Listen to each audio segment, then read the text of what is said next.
இப்போ உங்களுடைய எண்ணம் மீண்டும் சட்டமன்றத்துக்குள்ளே போகிறதா இல்லை நாடாளுமன்ற உறுப்பினராகி டெல்லி போகிறதா? கட்சி என்னை பணிக்கிறதோ அந்த பணியை திறம்பட செய்வேன். அதுல எந்த மாற்று கருத்தும் இல்லை.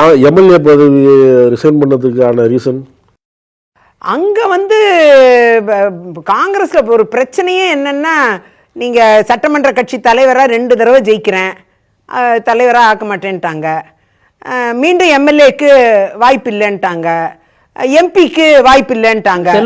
எதுக்குமே இல்ல ஒரு ஆளுன்னு இல்ல. அதுக்கு நீங்க போனீங்க இல்லையா? அவர் வந்த உடனே போனேன்.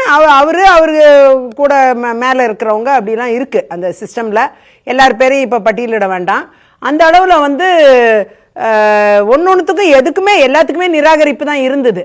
அப்போ எதுவுமே பண்ண மாட்டேன், நீ சும்மா உக்காந்துரு, ஒரு பொம்மை மாதிரி உக்காந்துருன்னு சொன்னாங்கன்னா, அது நம்ம இத்தனை வருஷம் கட்சி பணி ஆற்றுறதுக்கும் இத்தனை வருஷம் மக்களுக்காக உழைச்சதுக்கு ஒரு கண்டினியூட்டி இல்லாம போயிடும். அந்த கண்டினியூட்டியை பாஜக எனக்கு தர்றாங்க.